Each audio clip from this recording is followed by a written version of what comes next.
This week we've had those first few really chilly days of fall. I've broken out some of my beloved flannel shirts, lit an apple and pumpkin-scented candle, and have been sure to look up for those first trees that are really showing off their autumnal foliage. I am personally a big fan of the fall season. There is, however, a fragility to autumnal joy. It only takes one early frost or freeze to abruptly end the gardening season for the year, or one fall nor'easter to blow the foliage away and launch us into the barrenness of winter.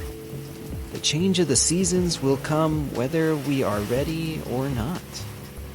One of the only constants in our human existence is change, and sometimes change is desired and wonderful, but also change signals leaving something behind.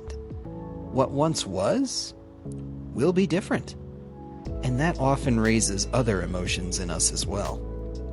Autumn captures this tension in a way that words struggle to convey. There is such delightful beauty in nature around us at this time of year, but at the same time, the beauty is ultimately a sign of decay and of death, of the coming barrenness of winter. It is the last great display of nature's annual cycle of life, starting in the hope of the buds of last spring. These leaves have witnessed an important time of life for us, but now they've lived their season, shared their fruit, their shade, their blooms, and now prepare to fall and pass away. Autumn is a complex time emotionally. Author and poet Parker Palmer captures this complexity in his reflection, The Paradox of Fall, of which I would like to share an excerpt with you. He says, "In my own experience of autumn, I am rarely aware that seeds are being planted. Instead, my mind is on the fact that the green growth of summer is browning and beginning to die.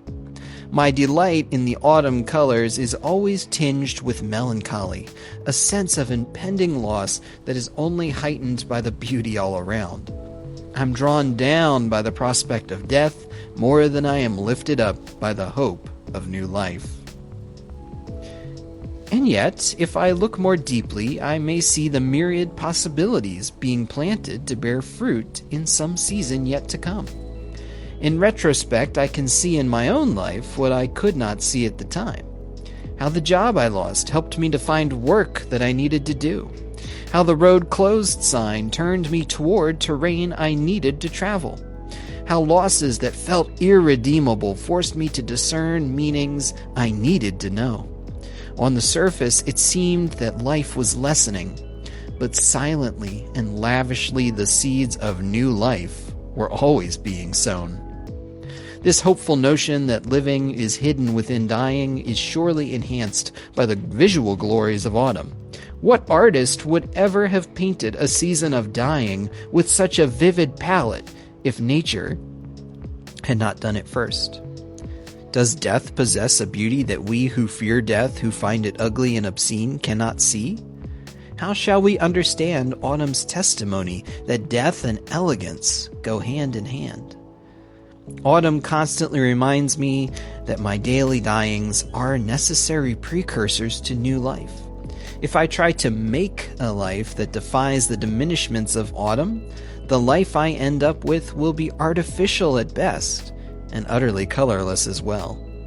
But when I yield to the endless interplay of living and dying, dying and living, the life I am given will be real and colorful, fruitful and whole. We might call this paradox the hope of resurrection.